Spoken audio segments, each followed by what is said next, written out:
السلام علیکم ناظرین کلوس عثمان کی قسط نمبر 173 کا ٹریلر آ چکا ہے جو کہ بہت دلچسپ ہے۔ اس ٹریلر میں ہمیں دکھایا جاتا ہے کہ عثمان بے کی طرف ایک ترک قافلہ آتا ہے جس کا استقبال بالا خاتون کرتی ہیں۔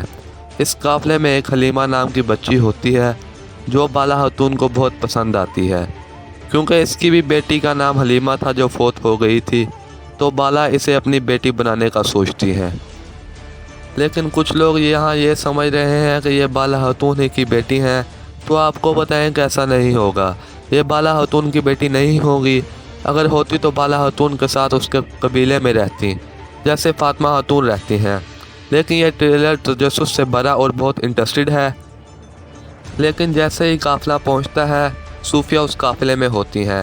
صوفیہ ترک لباس میں اس بچی کو اٹھا لیتی ہیں اور اغوا کر لیتی ہیں۔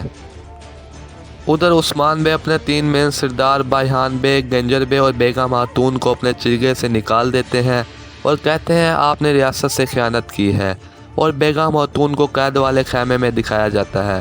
تو آپ کو بتائیں کہ کیونکہ بیگم خاتون چھپکے سے کراسی بے کی مدد کر رہی تھی اور ان کی آنکھ اور کان بنی ہوئی تھی۔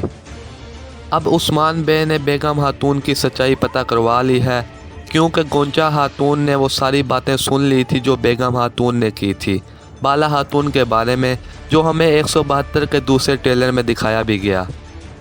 اور گنجر بے کا بھی ہمیں پتہ ہے کہ اس نے کراسی بے کی بیعت کر لی تھی۔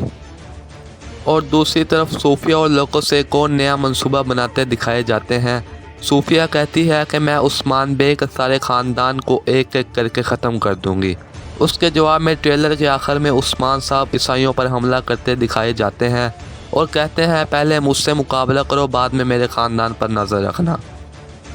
تو یہ ٹریلر بہت انٹرسٹڈ ہے جو ہمیں بتاتا ہے کہ آگے آنے والی قسط انٹرسٹڈ ہونے والی ہے۔ یہ بات تو ماننے والی ہے کہ صوفیہ کے آنے سے کہانی میں ٹویسٹ آیا ہے، لوکس کی طاقت میں اضافہ ہوا ہے اور ان دونوں نے عثمان بے کو یقیناً بہت مشکل میں ڈال دیا ہے، اور عثمان بے اب بہت مشکلات میں گرے ہوئے ہیں۔ ایک طرف کافر اور دوسری طرف ان کے اندر والے غدار۔ عثمان بے ایک ہی وقت میں دونوں سے مقابلہ کر رہے ہیں۔ یہ عثمان بے کی اس جدوجہد کی وہ چھوٹی سی مثال ہے جو انہوں نے اصل ریاست بناتے وقت کی۔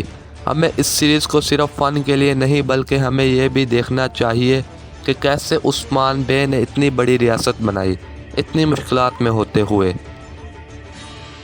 اس سیریز کا اصل مقصد کیا ہے، اس پر بھی ہم ایک الگ ویڈیو بنائیں گے، تو بہت انٹرسٹڈ ہوگی انشاءاللہ۔ آپ سے ریکویسٹ ہے کہ ہمارے چینل کو سبسکرائب کر لیں تاکہ ہم مزید ہسٹوریکل مواد آپ تک پہنچا سکیں۔